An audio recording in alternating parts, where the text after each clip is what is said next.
ஒருத்தனை நல்ல கண்ணோட்டத்தோட பார்த்தீங்கன்னா அவன் எது பண்ணாலுமே நல்ல விதமாக தான் தோணும். ஒருத்தனை கெட்ட கண்ணோட்டத்தில் பார்த்துட்டீங்க அப்படின்னா எது பண்ணாலுமே குறையாவும் அவன் கெட்டவனாக மட்டும்தான் தெரியுவான். ஸோ தப்பு என் மேலே கிடையாது. நான் சீன் போடுற மாதிரி தெரிகிறதும் சென்டிமெண்ட் கிரியேட் பண்ணுற மாதிரி தெரிகிறதும் ஹேக்கர் மாதிரி தெரிகிறதும் பார்க்குற உங்களோட கண்ணோட்டத்தில் தான். ஏன்னா இது ஒரு ஓப்பன் வேர்ல்டு. இதில் ஒருத்தன் இதை பண்ணக்கூடாது இதை பண்ணணும் அப்படின்னு சட்டெல்லாம் கிடையாது. அவனுக்கு என்ன வருதோ அதை பண்ணுறான். அதை பிடிச்சவங்க லைக் பண்ணுறாங்க, தொடர்ந்து சப்போர்ட் பண்ணுறாங்க. இதெல்லாம் விளையாட வக்கு இல்லாதவன் வளர துப்பு இல்லாதவன் எதுக்கு இப்படி வந்து கமெண்ட் பண்ணிக்கிறாங்கன்னு எனக்கு சுத்தமாக புரியல.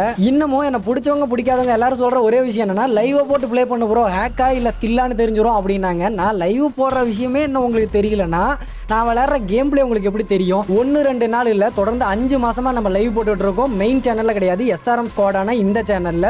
இப்ப விளையாண்டுட்டு இருக்க பேக்ரவுண்ட் கேம் பிளே கூட லைவ்ல ப்ளே பண்ணதா 92% ஹெட்ஷாட் ரேட்டோட மெயின்டைன் பண்ணிட்டு இருக்கோம். அந்த லைவ்ல விளையாடுற கேம் பிளே தான் நான் ஷார்ட்ஸாவே வீடியோ மேக் பண்ணி போடுறேன். அது தெரியாத முட்டா பசங்க ஹேக்கர் ஹேக்கர்னு சொல்லிட்டு இருக்காங்க. லைவ் வந்து பாருங்கடா.